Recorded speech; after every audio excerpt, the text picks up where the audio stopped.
Ya Allah. Terus bagaimana hubungan dengan anak saya yang sekolah di pesantren? Pak, ini mau nanya. Yang ketiga adalah zakat hewan Terima kasih ternak. Bapak. Assalamualaikum Dan yang warahmatullahi keempat wabarakatuh. adalah Assalamualaikum warahmatullahi wabarakatuh. Alhamdulillahirabbil alamin wassalatu wassalamu ala Rasulillah wa ala alihi wa sahbihi wa man walah. Pemirsa Fatwa TV dan pendengar radio di mana saja Anda berada, kembali kita bersyukur kepada Allah Subhanahu wa taala yang mempertemukan kita kembali di program live interaktif fikih jual beli dan muamalah kontemporer bersama guru kita Ustadz Dr. Muhammad Arifin Badri hafizallahu ta'ala yang merupakan wakil merangkap anggota Dewan Fatwa Perhimpunan Al-Irsyad. Salam dan salam semoga selalu tercurahkan kepada Nabi kita yang mulia, Rasul tercinta Nabi Muhammad sallallahu alaihi wasallam, juga kepada keluarganya, kepada para sahabatnya dan juga pengikutnya yang setia hingga hari kiamat kelak nanti. Allahumma sholli ala Muhammad wa ala ali Muhammad. Ya, pemirsa Fatwa TV dan pendengar radio di mana saja berada, kita informasikan juga bahwasanya acara live interaktif ini juga dapat Anda saksikan melalui radio relay, radio anggota TVC, diantaranya radio Mas FM Solo, radio Tua FM Riau, radio MD FM Probolinggo, dan radio Amuba Pangkal Pinang. Dan bagi pemirsa yang ingin bertanya langsung, berpartisipasi, berkaitan dengan teman kita pada kesempatan ini, bisa menghubungi di nomor 0331 5446087 0331 5446087. Dan sebelum kita menjawab telah masuk di meja redaksi Fatwa TV, alhamdulillah telah ada bersama kita di studio Jember Fatwa TV pemateri kita Ustadz Dr. Muhammad Arifin Badri hafizallahu taala. Beri kita sahabat. Assalamualaikum. Waalaikumsalam warahmatullahi wabarakatuh. Ahlan marhaban. Ahlan bikum Ustaz. Kaifa halakum Ustaz? Hayakumullah. Barakallahu. Alhamdulillah sehat walafiat. Sehat ya, keluarga sehat. Alhamdulillah sehat. Antum sehat semua ya? Alhamdulillah. Masya Allah. Hayakumullah. Baik Ustaz, dah lama juga enggak menerima antum Ustaz. Baik. Alhamdulillah. Barakallahu fiik. Seperti biasanya Ustaz, di pembukaan ini kita minta berupa nasihat Ustaz. Baik. Tafadhol Ustaz. Assalamualaikum warahmatullahi wabarakatuh. Alhamdulillah. Wassalatu wassalamu ala Rasulillah wa ala alihi wa ashabihi wa man walah ma ba'du. Pemirsa Fatwa TV dan penyimak radio dimanapun Anda berada, Allah Subhanahu wa ta'ala Maha Adil. Allah Subhanahu wa ta'ala senantiasa menegakkan keadilan dan memerintahkan keadilan untuk ditegakkan. Wamallahu bidzallamin lil abid. Allah tidak pernah sama sekali menzalimi hambanya walau sekali saja. Karenanya husnudzan, berbaik sangka kepada Allah bahwa Allah Subhanahu wa taala pastilah menginginkan kebaikan pada kita dalam segala urusan, dalam segala masalah, dalam segala kondisi yang sedang kita jalani. Bisa jadi saat ini Anda merasakan pahit, merasakan perih, merasakan susahnya takdir Allah Subhanahu wa taala yang sedang menimpa Anda.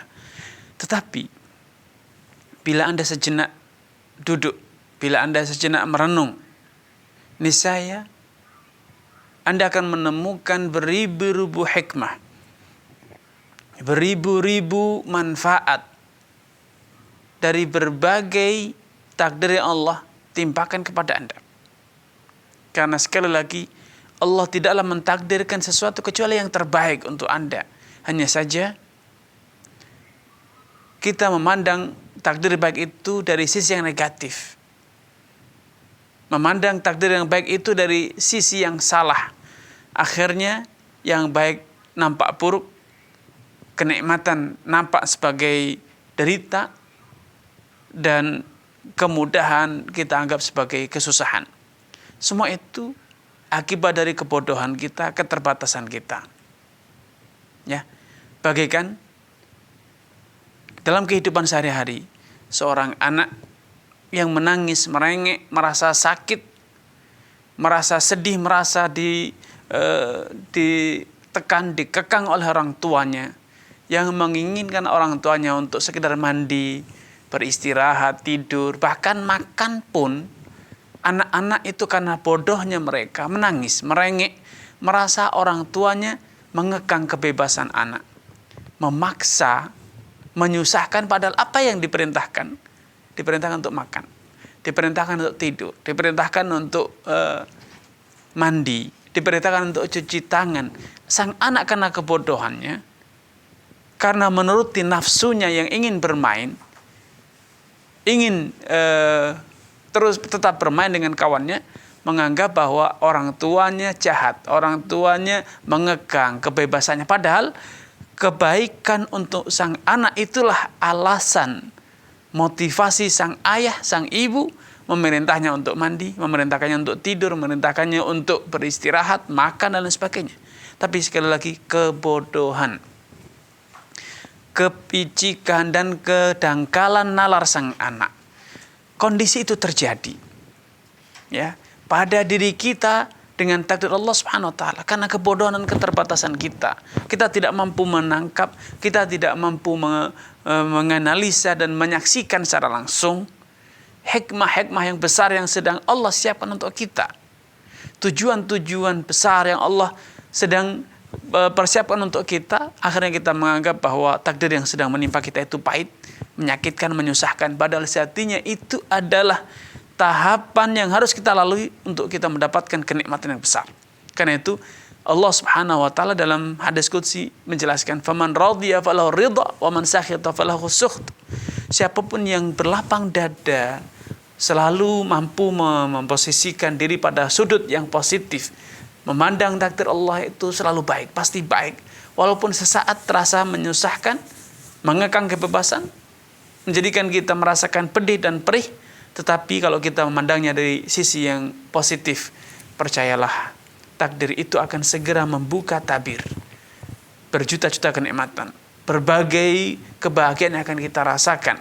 Salah satunya adalah kebahagiaan iman. Kebahagiaan iman yang tidak bisa dinilai, tidak bisa diukur dengan materi ataupun satuan dunia. Karenanya halawatul iman, seperti kata Nabi sallallahu alaihi wasallam, dzaqa ta'mal iman. Orang akan merasakan manisnya iman. Kapan? Man radiya billahi rabba. Orang yang selalu ridho, berserah diri dalam segala urusannya karena dia yakin bahwa yang Rabb dia, yang mengatur, yang mencipta, yang memberi, yang melindungi, menyayangi, semuanya adalah Allah. Wabil islami dina, dan dia hanya memiliki satu jalan hidup, yaitu Islam. Wabi Muhammadin nabiya, dan dia punya satu panutan, yaitu Nabi SAW. Dan Nabi SAW telah memberikan panutan kepada kita, keteladanan kepada kita untuk selalu memandang segala urusan yang terjadi dari sudut yang positif, selalu mengatakan alhamdulillah. Karena Rasulullah SAW yahmadallah ala kulli ahyani. Dahulu Nabi SAW selalu memuji alhamdulillah, memuji Allah, mengatakan alhamdulillah dalam segala kondisinya. Kalau mendapatkan kenikmatan, beliau mengatakan alhamdulillah alladzi bi ni'matihi tatimmus shalihat. Segala puji bagi Allah yang atas nikmatnya segala kebaikan itu dapat terwujud. Kalau ditimpa kesusahan, kalau ditimpa kesempitan, beliau mengatakan alhamdulillah ala kulli hal. Sepahit apapun, sesempit apapun, sesulit apapun urusanku saat ini, maka segala puji tetap milik Allah Subhanahu wa taala. Kenapa? Karena sesempit ini, sesulit kondisi yang sedang kita jalani, tetapi sejatinya itu adalah tahapan yang harus kita lalui untuk bisa menggapai, mendapatkan nikmat yang sangat besar, nikmat karunia yang lebih luas dan lebih membahagiakan kita kalau kita sekali lagi mampu berlapang dada dan berserah diri, husnudzan kepada Allah Subhanahu wa taala. Wallahu taala alam. Masya Allah, jazakumullah khairan atas nasihat di pembukaan ini, semoga bermanfaat bagi kita semua. Pemirsa Fatwa TV dan pendengar radio, kembali kita mengajak bagi pemirsa yang ingin bertanya langsung bisa menghubungi di nomor 0331 544 6087, 0331 544 6087. Baik, Ustaz, sudah ada pertanyaan yang masuk. Baik. Kita coba bacakan. Ada dari Abu Hilya di Bekasi, Ustaz. Ustaz, saya mau bertanya, saya bekerja dari tahun 2012 sampai 2020. Di tahun 2020 ini saya mau resign. Nah, selama saya bekerja itu ada iuran BPJS ketenaga kerjaan yang bisa dicairkan setelah resign. Iuran itu 2% dipotong dari gaji saya dari 3,7% perusahaan yang membayarkan. Total keseluruhan yang masuk ke BPJS itu 5,7% dari gaji. Dan itu semua dikembangkan sama pihak BPJS-nya. Jadi saya mencairkannya itu, saya mendapatkan hasil dari pengembangan itu. Pertanyaannya, bagaimana hukum hasil pengembangan itu buat saya? halal atau tidak. Yang kedua, jika tidak, berapa yang bukan hak saya. Kebetulan saya baru tahu kalau ada pengembangannya, jadi selama tahun 2012 sampai 2018 saya tidak punya datanya atau gaji saya dan besarnya potongan atau iuran. Yang saya punya hanya data tahun 2019-2020. Ustaz. Baik, dari Abu Hilya di Bekasi. Abu Hilya ya. Baik, terima kasih kepada saudara Abu Hilya di Bekasi. Semoga Allah Subhanahu wa taala menambahkan taufik hidayah kepada Anda, keluarga dan juga seluruh pemirsa Fatwa TV dimanapun Anda berada, dan juga penyimak radio yang semoga senantiasa dirahmati Allah Subhanahu wa taala. Undang-undang Ketenagakerjaan mengharuskan pemberi kerja untuk mendaftarkan karyawannya ke BPJS Ketenagakerjaan. Karena itu adalah hak seorang karyawan mendapatkan perlindungan atas dirinya, keselamatan dirinya selama bekerja, karena BPJS Ketenagakerjaan itu mencakup jaminan kecelakaan kerja dan juga mencakup jaminan masa tua atau yang tadi disebutkan ya, bahwa ketika dia resign atau mencapai umur tertentu berhenti bekerja, maka dia akan mendapatkan dana sekian rupiah ya. Dan juga ada jaminan kematian, kalau dia meninggal dunia akan mendapatkan santunan dalam nominal tertentu. Nah, bila ditinjau dari undang-undang, maka sejatinya itu adalah hak seorang karyawan. Maka bila itu adalah hak karyawan, maka karyawan berhak menerimanya. Adapun masalah mekanisme pembayaran yang sekian persen adalah ditanggung perusahaan, sekian persen dipotong dari gaji, itu hanya mekanisme yang berlaku secara akuntansi saja. Tetapi sejatinya karyawan tidak pernah menerima dana tersebut. Karyawan tidak pernah menerima dana yang tadi dikatakan dipotongkan sekian persen dari gaji karyawan, tapi sejatinya karyawan sama sekali tidak pernah menerimanya.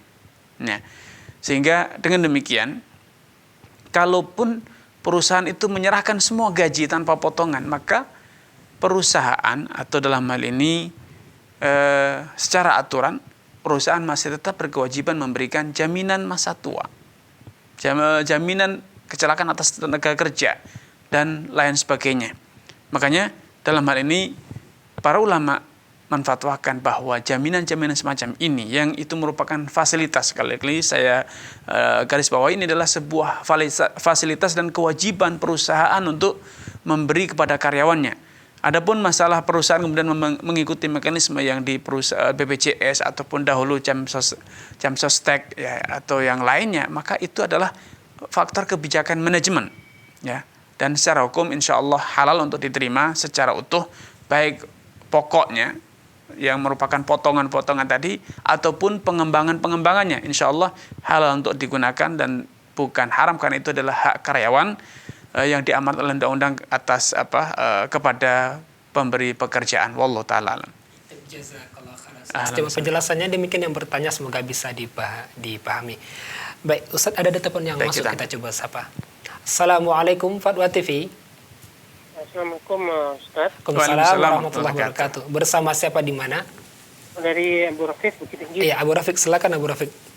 Ya, Ustaz, nanya Ustaz, ada teman saya yang berhutang sama saya Ustaz. Dan dia emang dari orang yang kurang mampu. Jadi kebetulan saya ada zakat, ngeluarin zakat gitu.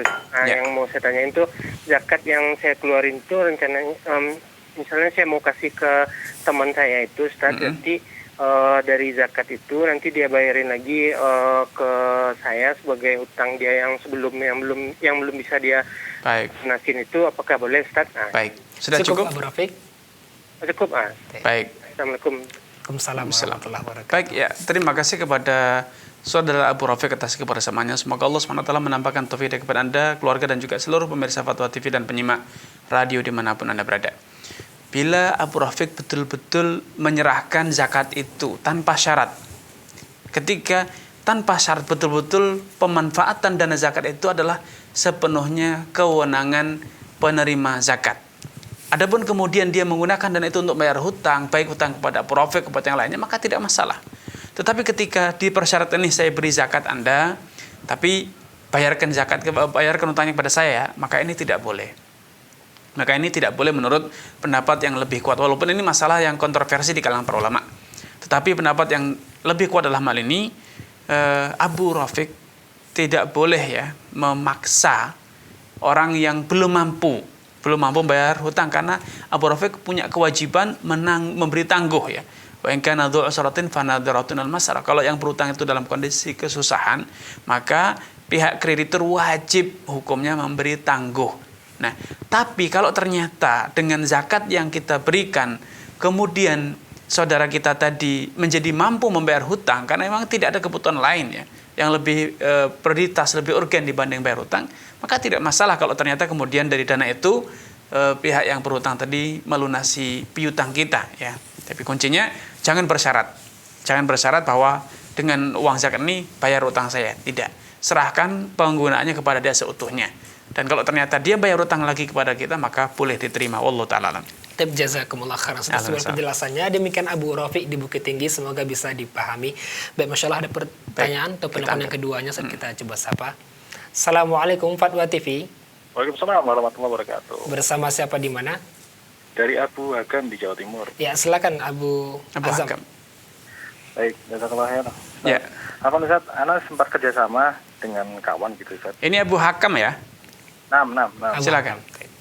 Ana sebagai pengelola, kemudian teman ana sebagai pemodal. Baik. Dan yang dipakai kapan hari itu senilai 50 juta. Kurun waktunya kita evaluasi per tahunan begitu Ustaz. Kemudian selang 1 tahun kita evaluasi, ternyata kita dapat keuntungan hanya 15 juta karena awalnya 15 juta. Kemudian 15 juta ini dipotong sewa kembali untuk tahun berikutnya 12 juta. Jadi keuntungan bersih itu 3 juta. Nah, pertanyaannya 3 juta itu ternyata menurut teman anak itu masuk ke dia gitu Ustaz. Anak nggak dapat keuntungan apa-apa gitu lah. Sampai nanti HPP atau balik modal gitu. Iya Ustaz ya. Nah, baru nanti bisa dihitung, kita akan anak sebagai pengelola nanti akan dapat bagian begitu. Baik. Maka sistem seperti ini memang benar, mohon petunjuknya. Baik. Ustaz, demikian. Jazakallahu khairan Ustaz. Ya, barakallahu fiik. Ya. Satu. Ya, barakallahu fiik kepada Abu Hakam atas kebersamaannya. Semoga Allah Subhanahu wa taala menampakkan taufik hidayah kepada Abu Hakam, keluarga dan juga seluruh pemirsa Fatwa TV dimanapun Anda berada. Mekanisme penyusutan modal seperti yang disebutkan tadi, di mana ketika ada keuntungan yang diberikan kepada pemodal itu dihitung sebagai pengembalian modal, sehingga lambat laun nanti pemodal betul-betul modalnya telah dikembalikan seutuhnya. Ini mekanisme yang berlaku pada sistem investasi konvensional. Ya. Sehingga mekanisme seperti itu ujung-ujungnya pemodal sudah tidak lagi punya modal ya, sehingga saham dia, kalau boleh dikatakan sebagai saham dia telah menjadi saham kosong, nol. Kenapa? Karena modalnya sudah kembali. Sisanya itu adalah hanya keuntungan yang ujung-ujungnya nanti kepemilikan perusahaan akan dimiliki bersama antara pengelola dan pemodal. Ya, ini sistem yang berlaku di berbagai perusahaan-perusahaan dengan skema Ventura ya, permodalan Ventura. Di mana pengelola secara bertahap mengembalikan modal dari investor. Tetapi kalau dalam sistem yang lebih sesuai dengan syar'i, maka 100% unit usaha yang dikelola itu adalah milik pemodal. Siapapun dia. Kemudian pengelola hanya berhak mendapatkan bagian dari keuntungan. Kalau itu ada keuntungan. Dan kerugian kalau terjadi, maka kerugian seutuhnya ditanggung oleh pemodal. Pengelola tidak wajib menanggung kerugian. Nah, sehingga dengan demikian, status perusahaan sampai kapanpun akan menjadi milik pemodal. Nah, dengan demikian ini, maka jelas hubungan pemodal dan pengelola. Karena sampai kapanpun pengelola tetap sebagai pengelola, pemodal statusnya adalah tetap sebagai pemilik. Tetapi dengan sistem yang berlaku di konvensional, ada pengembalian modal atau penyusutan modal, maka sedikit demi sedikit unit usaha itu akan menjadi milik pengelola. Ya, karena apa? Karena atau minimal pengelola berubah status, jadi pengelola ikut menjadi pemodal. Karena apa? Karena modal pemodal pertama sudah dikembalikan utuh. Sudah kembali semuanya. Yang ada itu adalah keuntungan, sedangkan keuntungan itu adalah hak berdua. Hak pengelola dan juga hak pemodal sesuai dengan perjanjian di awal. Apakah pembagian modal keuntungan itu 50-50 atau dengan ketetapan yang lain. Sehingga ketika modal semuanya sudah dikembalikan, berarti unit usaha itu menjadi milik. Nah, ini yang harus disepakati, harus difahami bersama. Kalau kita menggunakan opsi yang sesuai dengan dijelaskan para ulama, maka itu akan lebih nyaman. Keuntungan berapapun dibagi sesuai dengan persentase keuntungan yang telah disepakati, dan unit usaha tersebut selamanya akan tetap menjadi milik pemodal, tidak menjadi milik bersama. Hingga ini lebih jauh dari unsur gharar, lebih jauh dari unsur ambisi, karena ketika menggunakan sistem ventura, penyusutan modal, maka ini akan menjadikan pengelola tamak. Karena apa? Dia ketika usahanya sukses, dia akan katakan bahwa Anda sudah bukan menjadi pemilik sekarang, Anda sekarang menjadi partner saja. Dan karena saya modalnya, perusahaan ini sekarang sudah milik berdua, saya modalnya 50% akhirnya, dan Anda juga 5%, tapi saya juga sebagai pengelola, maka akhirnya dia minta pengelola ujung-ujungnya menjadi orang yang paling banyak diuntungkan. Dia minta bagi hasilnya sama, karena sama-sama 50% modalnya, plus dia minta pengelola sebagai pengelola. Dalam hal ini dia akan minta gaji, atau minimal persentase bagi hasilnya lebih besar. Akhirnya nanti pemodal menjadi minoritas. Ini yang akhirnya menimbulkan banyak ketimpangan di lapangan. Karena itu saya sarankan tidak seperti itu mekanismenya. Walaupun itu boleh, tapi dengan catatan ada penyusutan kepemilikan. Dan akhirnya pengelola sedikit demi sedikit berubah status menjadi partner, menjadi pemodal. Karena ujung-ujungnya nanti semua aset, semua keuntungan yang ada itu telah menjadi milik bersama. Wallahu ta'ala a'lam. Jazakallah khairan atas penjelasannya. Demikian yang bertanya Abu Hakam di Jawa Timur, semoga bisa dipahami. Baik, sudah ada penelpon berikutnya. Baik, kita coba sapa. Assalamualaikum Fatwa TV. Waalaikumsalam warahmatullahi wabarakatuh. Bersama siapa di mana? Dari Abu Hadi di Bekasi. Ya, silakan Bapak. Assalamualaikum Ustaz. Waalaikumsalam warahmatullahi wabarakatuh. Silakan. Ustaz, Anda mau bertanya. Baik. Begini Ustaz, kami melakukan kerjasama. Baik. Contohnya A ini pemilik modal. Ya. Si B ini yang menjalankan modalnya. Ya. Namun sebenarnya ini si B ini sebelum kita mau mengirimkan modal, dia memamparkan segala bentuk usahanya. Baik. Nah, kami telah melakukan akad bagi hasil 50%. Baik. Usaha ini baru berjalan kurang lebih 3 minggu. Ternyata dia berbohong sebenarnya. Sebenarnya dia baru mencoba-coba, contohnya produksi lah begitu Ustaz. Jadi Mas, kalau di gambar awalnya dia bilang dia sudah menguasai lah seperti itu. Waktu pertama kali kita belum masuk modal. Ternyata dalam perjalanan 3 minggu ke depan dia berubah bahwa dia tidak baru mencoba produksi lah, bahasanya seperti itu Ustaz. Ya. Akad kita bagi hasil. Nah, bolehkah kita merubah akad menjadi akad pinjam hutang lah, karena kita awalnya akad bagi hasil, ternyata karena faktor awalnya sudah berbohong, kita merubah ke akad kita memberikan hutang aja lah tanpa ada embel-embel apapun gitu Ustaz. Ya. Baik. Mohon penjelasannya Ustaz. Baik. Assalamualaikum warahmatullahi wabarakatuh. Waalaikumsalam warahmatullahi wabarakatuh. Ya. Terima kasih kepada saudara Abu Hadi atas kebersamaannya. Semoga Allah SWT menampakkan taufik hidayah kepada Anda, keluarga, dan juga seluruh pemirsa dan penyimak radio dimanapun Anda berada. Bahwa para ulama telah menjelaskan bahwa akad musyarakah, serikat dagang, ataupun akad mudharabah bagi hasil, itu adalah termasuk akad amanat. Akad yang harus dibangun di atas kepercayaan dan kejujuran. Nah, kalau ternyata salah satu pihak, dalam hal ini pengelola, terbukti berbohong, dia mengatakan sudah expert di situ, sudah punya pengalaman, sudah mahir, ternyata dia baru coba-coba, tentu ini adalah bentuk kedustaan atau khianat. Kalau dia khianat, maka ada dua opsi yang bisa dipilih oleh pengelola.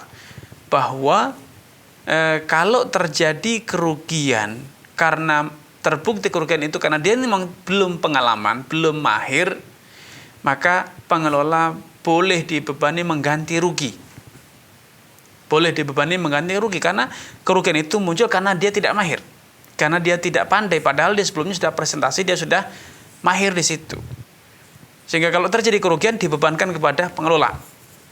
Kalau terjadi keuntungan maka dibagi sesuai dengan perjanjian yang disepakati. Ini opsi pertama. Opsi kedua, seperti tadi ditanyakan oleh Abu Hadi, bahwa boleh pemodal menghentikan, merevisi akadnya dan mengatakan, kalau gitu saya berhenti dari kerjasama ini, silahkan kembalikan modal saya secara utuh, ya, kembalikan modal saya secara utuh sekarang juga, atau kalau boleh ya tadi memberikan tangguh, silahkan dikembalikan dalam sekian waktu, tempo waktu beri tangguh.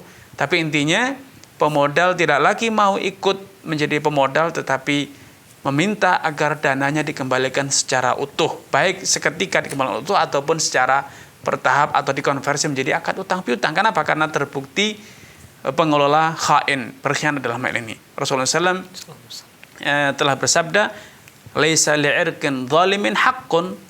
Orang yang zalim, salah satu orang yang zalim adalah khain, pengkhianat. Itu tidak punya hak untuk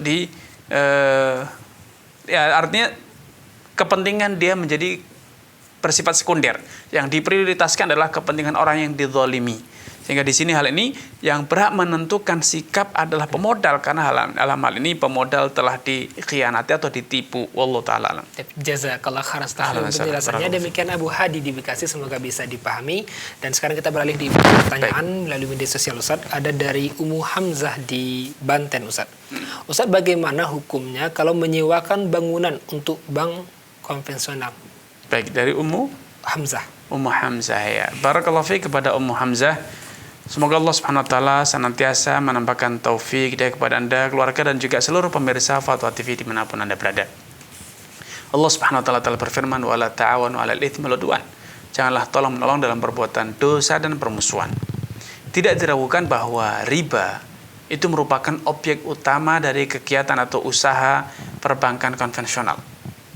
Dan ketika kita menjadi partner, menjadi karyawan, atau menyewakan peralatan, gedung, memberikan supporting IT dan lain sebagainya, maka ini berarti kita telah memberikan support, tolong menolong, kontribusi dalam terjadinya praktek riba.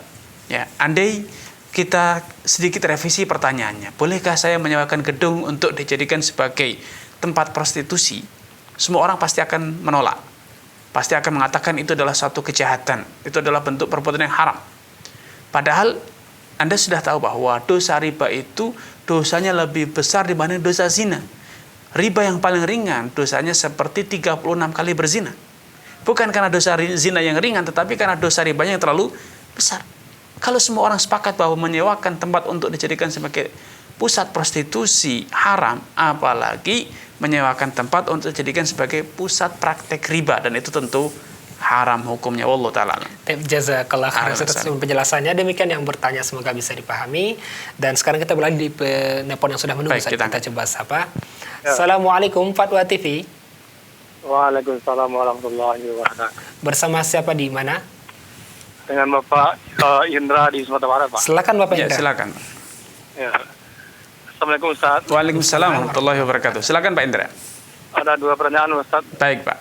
Yang pertama, ada poster produk di toko kita. Terus ada gambar orang setengah badan laki-laki gitu. Gimana hukumnya gitu? Setengah badan ke bawah atau setengah badan ke atas, Pak?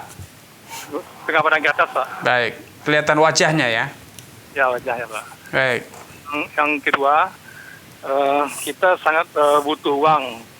Ini kita punya motor dijual. Terus setelah itu kita mau motor lagi, beli kredit ke tempat lain. Itu secara syar'i bolehkah itu, Ustaz? Baik. Sudah cukup Pak Indra? Cukup, Ustaz. Terima kasih. Baik. Assalamualaikum warahmatullahi wabarakatuh. Ya, yang pertama, bila poster itu misalnya dipajang ya, dijadikan di banner atau di dinding dipasang, maka tidak boleh ya. Rasulullah SAW bersabda, innal malaikata la tadkhulu baitan fihi kalbun aw surah. Artinya malaikat tidaklah masuk ke rumah atau ke ruangan yang di dalamnya terdapat anjing ataupun terdapat gambar ataupun foto makhluk hidup. Karena itu tidak boleh memajang foto baik full body ataupun separuh badan. Tidak boleh. solusinya adalah wajahnya ditutup, ya, sehingga ada bentuk kepala, bentuk badan, bentuk tangan, tapi wajahnya tidak nampak mukanya, ya, baik itu matanya, hidungnya, mulutnya tidak terlihat, sehingga mukanya dihapus, maka tidak masalah, ya, maka itu tidak masalah. Sehingga kalaupun memang dibutuhkan ada misalnya manekin untuk sampel pakaian atau sekedar contoh peraga dan sebagainya, maka silahkan mukanya ditutupi, mukanya dihapus, maka insya Allah boleh. Kedua, ketika kita butuh dana tunai, kita jual aset, ya, dan untuk memenuhi kebutuhan kita terhadap aset yang kita jual itu, kita sewa atau kita beli secara kredit, asalkan pembeliannya tanpa riba, maka boleh, ya, maka boleh. Seperti halnya orang yang butuh modal usaha, dia jual rumahnya, kemudian untuk kebutuhan menghunian dia sewa rumah kontrak dan yang serupa, maka insya Allah tidak masalah, ya, wallahu taala a'lam. Jazakallah khairan atas penjelasannya. Demikian Bapak Indra di Sumatera Barat, semoga bisa dipahami. Kembali kita mengajak pemirsa Pondok TV dan penyimak radio di mana saja berada untuk berkonsultasi langsung atau bertanya langsung, bisa menghubungi nomor 0331 5446087 0331 5446087. Bahasa balik kita di pertanyaan berikutnya. Baik. Di media sosial Fatwa TV dari saudara Ahmad di Banten, Ustaz. Ustaz, tetangga ana suaminya meninggal, punya angsuran KPR sisa 5 tahun lagi. Dalam perjanjian KPR itu, jika di kreditur meninggal, sisa angsuran atau hutang dianggap lunas. Pertanyaannya, apakah perjanjian itu benar secara syariat? Yang kedua, apakah sisa angsuran atau hutang tetap dibayar atau disedekahkan? Dan yang ketiga, bagaimana pembagian waris atas rumah tersebut? Baik. Jadi dari siapa? Ahmad di Banten. Ahmad, ya. Baik. Terima kasih kepada saudara Ahmad di Banten atas kebersamaannya. Semoga Allah SWT menambahkan taufik kepada Anda, keluarga, dan juga seluruh pemirsa dan penyimak radio dimanapun Anda berada. Apa yang diutarakan di atas, bahwa ketika debitur, dalam hal ini nasabah, meninggal dunia, maka hutang piutangnya dianggap lunas. Sebetulnya bukan dianggap lunas, tetapi dibayari oleh perusahaan asuransi. Karena semua pembiayaan perbankan itu di-cover oleh perusahaan asuransi, sehingga ketika nasabah meninggal dunia, sisa tagihannya itu akan dibayari oleh siapa? Perusahaan asuransi. Tetapi ketika dia bisa melunasinya, maka dari sebagian cicilan itu akan disetorkan ke perusahaan asuransi. Sehingga kalau kemudian meninggal dunia dan dianggap bebas, itu sebetulnya adalah sudah dibayar oleh perusahaan asuransi, sehingga tidak perlu lagi membayar. Anda tidak perlu lagi risau, karena memang sudah terjerat hukum pertama. Kredit perbankan sendiri haram, mengikuti asuransi haram. Tetapi ketika kemudian sudah terlanjur terjadi, sehingga rumah dibeli dengan skema riba dan kemudian ada asuransinya, maka rumah itu bisa sah menjadi milik Anda, dan ketika mati, maka utangnya menjadi dihanguskan atau dihapuskan, sebetulnya bukan dihapuskan, maaf, dibayari oleh perusahaan asuransi, maka statusnya hutang Anda sudah lunas, ya, walaupun itu sekali lagi sudah ada pelanggaran terhadap ketentuan syariat, adanya pembelian dengan skema riba berbunga, dan juga ada sistem asuransi komersial yang tentu itu syarat dengan praktek riba dan juga gharar. Tapi kalau itu terlanjur terjadi, maka rumah tetap sah menjadi milik nasabah dan hutang dianggap lunas, ya, dan kemudian rumah tersebut tentu menjadi bagian dari waris, dibagi kepada ahli warisnya sesuai dengan ketentuan hukum waris yang berlaku. Dan untuk lebih terperincinya, lebih detail sesuai dengan fakta yang terjadi, silakan tanyakan kepada Ustadz Nizar Sa'ad Jabal pada sesi selanjutnya yang akan memberikan layanan tanya jawab dalam hukum waris. Wallahu taala. Masya Allah, jazakallah khair atas jawaban penjelasannya. Demikian yang bertanya, sebagaimana yang Ustaz sebutkan. Setelah ini terus saksikan juga jam 5 waktu Indonesia Barat fikih praktis ilmu waris bersama Ustaz Nizar Sa'ad Jabal. Baik, kita bacakan berikutnya Ustaz dari pertanyaan Ibu Fitriani di DKI Jakarta, Ustaz. Ustaz, bila kami mengiklankan rumah kami untuk dijual, namun dalam 1 tahun tidak laku-laku, apakah kami harus mengeluarkan zakat 2,5% dari harga jual rumah tersebut walaupun belum terjual? Dan apakah kami dianggap berutang zakat yang akan dibayarkan bila rumah tersebut terjual, Ustaz? Baik, Ibu Fitriani ya. Baik, terima kasih kepada Ibu Fitriani atas kebersamaannya. Semoga Allah SWT menambahkan taufik hidayah kepada Anda, keluarga dan juga seluruh pemirsa dan penyimak radio dimanapun Anda berada. Kalau Ibu Fitriani bukan sebagai pedagang properti, tetapi sekedar punya rumah dan dijual, alias Ibu bukan pedagang, maka Ibu tidak berkewajiban membayar zakat atas rumah tersebut. Kalaupun nanti akhirnya laku rumah itu, Ibu juga tidak berkewajiban bayar zakat atas nilai uang yang Ibu dapat, kecuali bila uang itu atau sebagiannya tersisa hingga setahun ke depan dan sisa itu masih melebihi batas nisab, maka saat itulah baru membayar zakat 2,5% dari uang yang masih tersisa setelah berlalu 1 tahun tersebut. Wallahu ta'ala. Tapi jazakallah khairan Ustaz atas penjelasannya. Demikian yang bertanya semoga bisa dipahami. Sekarang kita beralih di telepon yang telah terhubung Ustaz. Assalamualaikum Fatwa TV. Iya. Bersama siapa di mana? Halo, iya tadi. Ya, assalamualaikum, bersama siapa di mana? Oh, waalaikumsalam warahmatullahi wabarakatuh. Ya, Ibu, volume televisinya dikecilkan dulu, Ibu, supaya suara dapat dengar dengan jelas. Ibu Anis dari Bekasi. Iya, silakan Ibu, volume televisinya dikecilkan dulu, Ibu. Oh iya. Ya, silakan. Oh iya. Oh iya. Ini Pak. Baik Ibu, silakan. Ya. Tolong TV-nya dikecilin dulu Ibu. Iya, sebentar. Dah. Baik. Ini Ustaz. Baik, silakan Ibu. Ya, assalamualaikum warahmatullahi wabarakatuh. Waalaikumsalam warahmatullahi wabarakatuh. Ini Pak Ustaz, saya kan tinggal sama adik saya, tapi kerjanya di... Adik kandung Ibu ya? Ya, kerja di bank konvensional. Baik. Terus saya tiap bulan kasih uang sama adik saya. Terus hukumnya gimana tuh? Baik, sudah cukup Ibu? Iya, itu aja. Baik, terima kasih Ibu Anis di Bekasi atas kebersamaannya. Semoga Allah SWT menambahkan taufik hidayah kepada Ibu, keluarga, dan juga seluruh pemirsa dan penyimak radio dimanapun Anda berada. Dijelaskan oleh para ahli fikih bahwa harta haram itu ada 2 model. Haram karena fisiknya, seperti bangkai, babi, darah, dan yang serupa. Maka haram atas semua orang yang mendapatkannya ataupun yang diberi. Membeli ataupun mencuri, sama hukumnya, haram. Haram yang kedua adalah haram karena cara mendapatkannya. Seperti upah atas pekerjaan sebagai seorang rentenir, seorang karyawan di perbankan, atau upah atas jasa yang haram, jasa sebagai pemain musik, misalnya pemain film, orang yang misalnya bintang iklan, memamerkan auratnya, itu haram hukumnya. Tapi keharamannya bukan karena fisik uangnya, tetapi karena profesinya, sehingga alasannya itu adalah karena dia mendapatkannya dengan cara yang haram. Nah, kalau kemudian uang itu diberikan kepada orang lain, disedekahkan, maka yang menerima sedekah, yang menerima hibah, yang menerima pemberian itu halal untuk menggunakannya. Adapun dosanya ditanggung oleh orang yang mendapatkannya dengan cara-cara yang haram. Keharamannya tidak menular kepada yang lain yang mendapatnya melalui cara-cara yang halal seperti jamuan tamu atau hadiah atau upah atas jasa pekerjaannya dan lain sebagainya.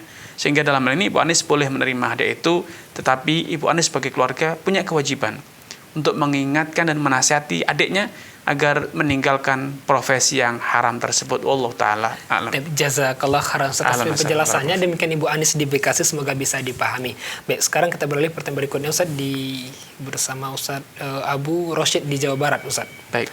Ustaz Afwan, ana seorang agen emas logam mulia dan mempunyai grup khusus agen emas. Kalau konsumen saya jual emas dengan nominal yang besar, misal 500 juta. Karena saya lagi nggak ada uang, maka saya menawarkan agen-agen lain yang mau beli emas konsumen saya. Terus agen lain mentransfer uang dengan akad wakalah. Terus saya baru bisa, ada penelpon yang menunggu. Baik, kita angkat, coba sapa dulu Ustaz. Assalamualaikum Fatwa TV. Waalaikumsalam warahmatullahi wabarakatuh. Bersama siapa di mana? Syafi'i Bapak Muhammad di Surabaya. Ya, silakan Bapak. Iya. Assalamualaikum Ustaz. Waalaikumsalam warahmatullahi wabarakatuh. Silakan Pak. Iya, saya mau tanya, ini saya kan buat perumahan. Baik. Iya, terus ini dalam pembangunan itu kita pakai borongan Ustaz. Baik. Rumah misalkan 130 juta, bagaimana hukumnya ini Ustaz? Baik. Ya pakai cashback yang sudah ada. Baik. Ya, masih. Baik, ya. Terima kasih kepada Pak Muhammad Syafi'i atas kebersamaannya. Semoga Allah SWT menambahkan taufik kepada Pak Muhammad Syafi'i, keluarga dan juga seluruh pemirsa dan penyimak radio dimanapun Anda berada.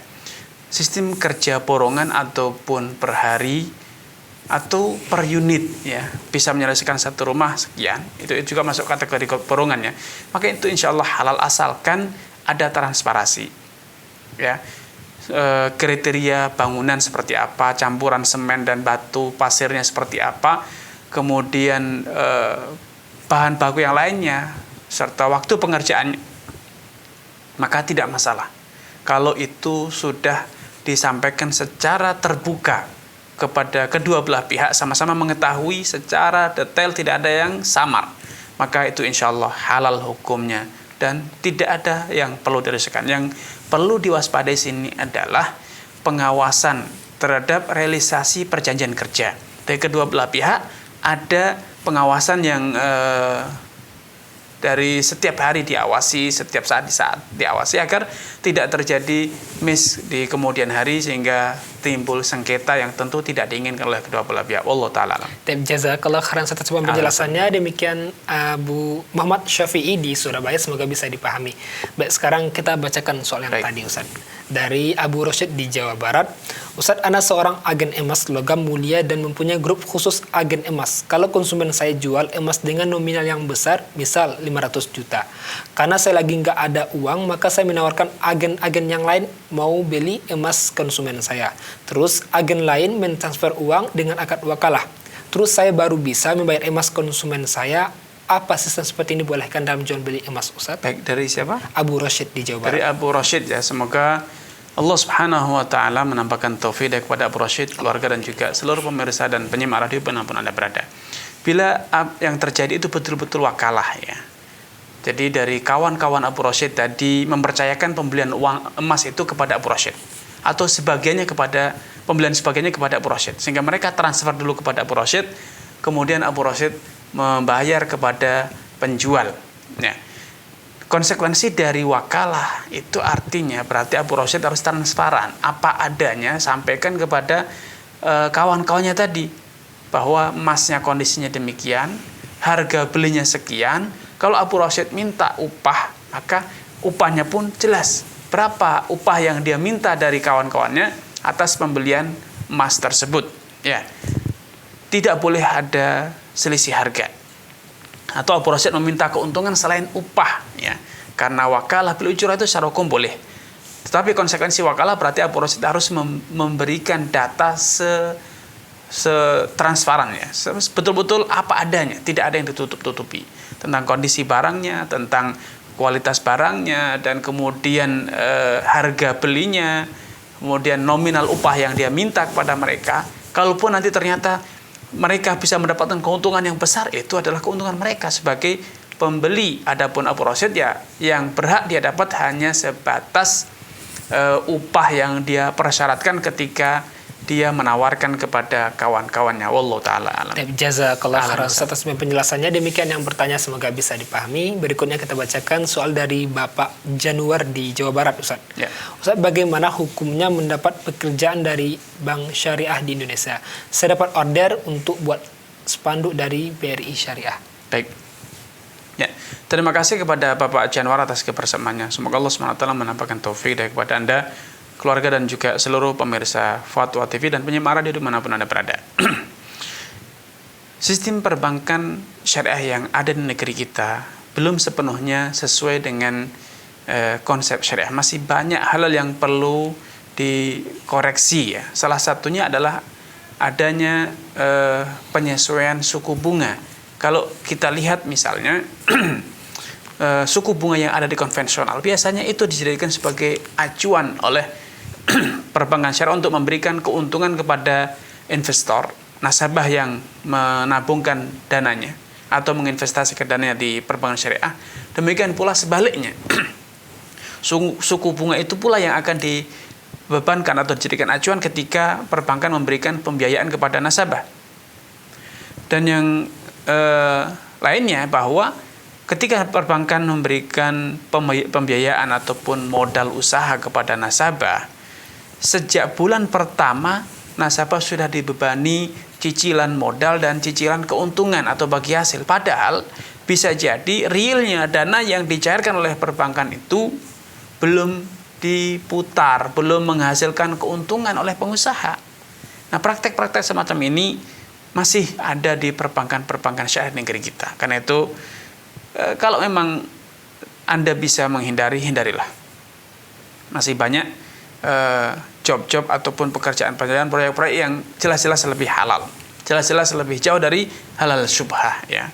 Karena Rasulullah SAW telah memberikan pesan kepada kita, dak mayuribu ila ma la yuribu. Tinggalkan hal yang masih meragukan, masih memberikan engkau was-was dan merasa perlu untuk bertanya, dan gantikan sebagai alternatifnya hal-hal yang memang Anda merasa yakin, mantap, sehingga tidak lagi ada bimbang, ya. Dan di antara pesan Nabi SAW adalah beliau mengatakan, memerintahkan kepada dia untuk menjauhi hal yang syubhah. Faman ittaqa syubhat faqad istabra li dinihi wa irdihi. Siapapun yang menghindari hal yang masih samar, syubhat, maka berarti dia telah menjaga kesempurnaan, keutuhan agama dan harga dirinya. Karena itu tinggalkan, jauhi sebisa mungkin selama masih ada job-job yang lain yang lebih jelas statusnya. Wallahu ta'ala alam. Jazakallah khairan atas penjelasannya. Demikian yang bertanya, semoga bisa dipahami. Beralih kita pertanyaan berikutnya, Ustaz, dari Ibu Hamidah di Kalimantan Barat, Ustaz. Ustaz, dalam kegiatan arisan, bagi yang mendapat arisan menyiapkan konsumsi untuk pertemuan berikutnya. Dananya yang pertama, 1, dari arisan yang didapat tersebut, konsumsi diambil dari 50% tersebut. Tapi ada penelpon yang telah terhubung, Ustaz. Kita coba sapa dahulu. Assalamualaikum Fatwa TV. Waalaikumsalam warahmatullahi wabarakatuh. Bersama siapa di mana? Hamba Allah dari Bogor, Pak. Ya, silakan Bapak. Assalamualaikum warahmatullahi wabarakatuh, Pak Ustadz. Waalaikumsalam warahmatullahi wabarakatuh. Silakan, Pak. Ustadz, Ana mau tanya, kalau Ana punya toko, Ana kontrakan sama... Mohon maaf, Pak. TV-nya dikecilin dulu, Pak, biar ndak mantul, Pak. Kalau Ana punya toko, Pak Ustadz, Ana kontrakan sama seseorang. Baik. Nah, ternyata orang ini dagangnya ada dagang ikut, ada setakan dagang rokok, Pak Ustadz. Baik. Nah, itu pertama. Yang kedua, kalau Ana seorang pedagang perabotan rumah tangga. Baik.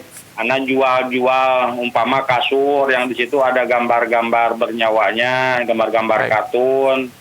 Itu gimana Pak Ustadz, hukumnya boleh apa tidak? Itu saja Pak Ustadz. Baik Bapak. Waalaikumsalam warahmatullahi wabarakatuh. Terima kasih kepada Bapak tadi yang telah mengajukan pertanyaan dan menemani kita di sore yang berbahagia ini. Semoga Allah Subhanahu wa taala menampakkan taufik hidayah kepada Bapak, keluarga, dan juga seluruh pemirsa dan penyimak radio dimanapun Anda berada. Saya mulai dari yang pertanyaan yang kedua, bahwa menjual ya produk yang di situ ada gambar-gambarnya. Kemudian apalagi kalau kasur ya, kasur biasanya pemakaiannya akan ditutup dengan bed cover atau ditutup dengan spray, maka insya Allah tidak masalah. Kita bukan sebagai produsen, kita hanya membeli dan menjualnya. Kalau kita sebagai produsen, maka sebisa mungkin produk kita bebas dari unsur-unsur semacam itu, agar produk kita betul-betul tidak menimbulkan masalah, baik urusan keberkahan, urusan masalah dengan kehadiran malaikat rahmah yang masuk ke rumah konsumen dan seterusnya.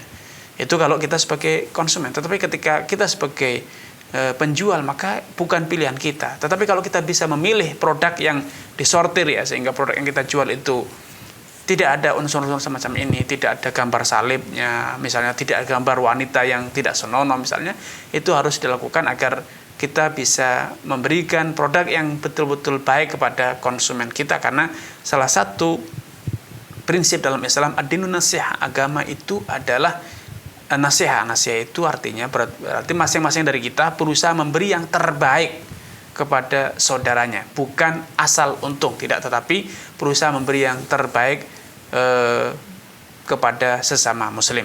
Ini yang pertanyaan kedua. Yang tadi yang pertama, toko yang dikontrakan oleh orang yang berusaha ya, misalnya warung atau minimarket yang di sana juga berjualan rokok dan yang serupa. Maka hukum asalnya menyewakan ruko atau toko atau rumah kepada orang yang usahanya itu halal, jual beli bahan kelontong, kebutuhan rumah tangga dan yang lainnya, mayoritasnya halal, maka insya Allah itu halal, tidak masalah. Adapun ketika sebagian produk yang dijual itu mengandung unsur haram seperti rokok, maka itu pertama tanggung jawab penjual. Ya, tanggung jawab penjual. Kedua, ketika membuat akad, biasanya mereka tidak memberikan rinci bahwa saya akan berjual beli A, B, C, D sampai Z. Mereka hanya menyampaikan bahwa ruko atau rumah itu akan saya gunakan sebagai rumah makan, saya akan gunakan sebagai jual beli bahan kelontong buat rumah tangga, ya, tidak merinci. Maka kemudian kalau ada bahan-bahan yang diharamkan, itu sekali lagi tanggung jawab siapa? Penjual, bukan tanggung jawab pembeli. Walaupun sebagai seorang muslim, pemilik rumah, pemilik ruko tetap punya kewajiban untuk memberikan saran nasihat kepada saudaranya, baik dia sebagai yang menyewakan rumah atau bukan. Karena sekali lagi adinun nasihat, agama ini adalah suatu bentuk nasihat yang harus kita tunaikan. Kita harus punya dedikasi, punya loyalitas kepada sesama muslim. Kalaupun saudara kita itu akan terjatuh dalam jurang, bukan saudara kita kandung, bukan, tidak ada hubungan dagang dengan dia, kita berkewajiban untuk menyelamatkannya. Apalagi kita punya hubungan dengan dia, baik keluarga ataupun hubungan dagang. Maka idealnya tetap kita wajib untuk memberikan teguran, nasihat agar dia tidak memasarkan produk-produk yang haram. Wallahu ta'ala. Masya Allah, bagaimana Ustaz yang kebanyakan penjual ini mengatakan di rokok inilah yang banyak untungnya atau laris gitu Ustaz? Betul, iya. Ya, alasan sebagian orang bahwa jual beli rokok itu keuntungannya besar, maka itu bukan alasan untuk kemudian menjadikan rokok itu halal ya. Karena semua orang, baik lembaga kesehatan ataupun para ulama, tetap saja memperkarakan masalah rokok itu, dan mereka semuanya sepakat bahwa rokok itu mengandung unsur yang sangat berbahaya, menimbulkan efek yang sangat berbahaya. Bahkan dalam kemasan sendiri sudah jelas-jelas disebut merokok bisa membunuhmu. Bahkan kalau dulu hanya sekedar menyebutkan impotensi, kanker dan sebagainya, sekarang justru rokok itu membunuh. Kalau sudah seperti itu, masihkah kita tega sampai hati, ya, bagaikan kita menyuguhkan pisau, nih kau bunuh dirimu, kita ini racun, silakan ditenggak. Ini tentu kan tidak mungkin ya. Sebagai seorang muslim kita harus sadar. Kalau seperti kata Nabi sallallahu alaihi wasallam, man arada bahbuhatal jannah, siapapun yang ingin masuk surga dengan melenggang kangkung, artinya surga yang sangat luas, mudah masuk surga. Wa yuzahzaha 'anil nar, dan dijauhkan dari neraka. Fa ta'ti maniyatu wa yu'minu billahi wal yawmil akhir. Maka ada dua syarat. Syarat pertama, mati dalam kondisi menetapi keimanan kepada Allah dan hari akhir. Syarat yang kedua, wal ya'ti ilan nas billadzi yuhibbu an yu'ta ilaih. Perlakukan orang lain seperti engkau mengharapkan agar mereka memperlakukan dirimu dengan cara yang sama ya. Kalau kita tidak ingin mencelakakan atau tidak ingin dicelakakan oleh orang lain, jangan celakakan orang lain. Walaupun mungkin dia merasa sukarela, iya, tapi itu karena kebodohan. Bagaikan anak kecil, nah ini loh main api, main mercon, anak kecil senang. Tetapi ketika bermain mercon, bermain api, bisa jadi anak itu celaka. Bisa jadi anak itu terbakar, bisa jadi anak itu terkena letusan mercon, tangannya puntung dan terbakar misalnya. Ya, dia senang, dia sukarela ketika membeli itu. Tetapi maukah Anda mendapatkan perlakuan serupa, diperlakukan seperti itu? Yang penting Anda senang walaupun celaka? Tentu tidak. Semua orang yang bijak akan menyadari, anak kecil jangan diberi api, jangan diberi mercon walaupun dia senang. Harus diingatkan, dicegah agar apa? Demi menyelamatkannya. Sama halnya dengan diri kita. Kita harus mencegah diri kita dari hal yang serupa ya. Wallahu ta'ala. Tapi jazakumullah khairan atas penjelasannya. Demikian yang bertanya, semoga bisa dipahami. Mungkin kita bacakan soal terakhir, Ustaz. Baik. Dari Ibu Hamidah yang tertunda tadi di Jawa Barat, Ustaz. Ustaz, dalam kegiatan arisan, bagi yang mendapat arisan menyiapkan konsumsi untuk pertemuan berikutnya, dananya. Satu, dari arisan yang dapat tersebut, konsumsi yang diambil dari 50.000 tersebut. Yang kedua, iuran bersama anggota di luar dana arisan. Misal arisan 50.000, konsumsi 20.000. Jadi setiap pertemuan membayar 70.000 per orang. Dan konsumsi khusus, apa hukum dari kegiatan satu dana tersebut, Ustaz? Baik, terima kasih kepada Ibu Hamidah atas kemersabannya. Semoga Allah SWT menampakkan taufik kepada Anda, keluarga, dan juga seluruh pemirsa dan penyimak radio dimanapun Anda berada. Bila anggaran konsumsi dipisah dari uang arisan, sehingga apa yang akan didapat oleh anggota yang memenangkan atau mendapatkan giliran arisan tidak dikurangi untuk biaya konsumsi, maka insya Allah tidak masalah ya, karena berarti semua orang akan menyantap hidangan yang itu adalah hasil dari iuran konsumsi. Tetapi bila konsumsi itu harus disediakan oleh yang menang dari apa yang dia dapat dari uang arisan tersebut, tidak dipisahkan anggarannya, maka ini bermasalah. Kenapa? Karena arisan, semua sepakat arisan itulah hutang menghutangi. Hari ini saya menghutangi, besok dihutangi. Yang tidak dihutangi itu adalah orang yang mendapatkan arisan paling terakhir. Karena apa? Karena dia hanya menerima pembayaran hutang. Orang-orang yang sebelumnya telah dihutangi, bayar hutang kepada dia. Tetapi selain orang terakhir itu menghutangi dan dihutangi. Sehingga kalau itu adalah konsepnya hutang dan menghutangi, maka tidak boleh ada keuntungan. Padahal kita tahu bahwa konsumsi yang disediakan oleh para peserta arisan bisa variatif. Ada yang enak, ada yang mahal, ada yang murah. Sehingga ini perlu dihindari kalau memang konsumsinya disatukan dengan uang arisan. Karena itu saran saya, bagi yang ingin tetap arisan, maka pisahkan uang arisan dari uang konsumsinya.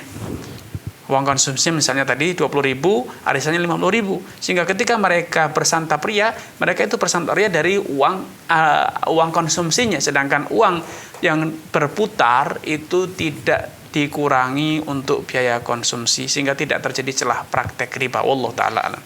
Jazakumullah khairan atas penjelasannya. Demikian yang bertanya, semoga bisa dipahami dan merupakan pertanyaan terakhir pada kesempatan ini. Alhamdulillah, jazakumullah khairan atas waktu yang diberikan pada kami.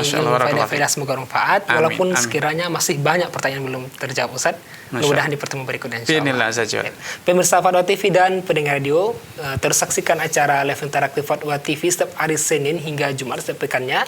Dan jangan lupa saksikan setelah ini acara program live interaktif Fikih Praktis Ilmu Waris bersama Ustadz Nizar Sa'ad Jabal. Dan untuk bertanya langsung bisa menanyakan di nomor yang telah ada di layar televisi Anda nantinya. Baik, untuk berbagai kegiatan informasi kegiatan Dewan Fatwa Perhimpunan Al-Irsyad dan Fatwa TV bisa Anda akses di website www.dewanfatwa.com. Dan ini dapat kita sajikan pada kesempatan ini. Terima kasih, syukran wa jazakumullah khairan atas kebenaran semua. Mari kita coba membaca doa kafaratul majlis. Subhanakallahumma bihamdika asyhadu an la ilaha illa anta astaghfiruka wa atubu ilaika. Assalamualaikum warahmatullahi wabarakatuh. Terus bagaimana hubungan dengan anak saya yang sekolah di pesantren? Ini mau nanya. Yang ketiga adalah zakat hewan.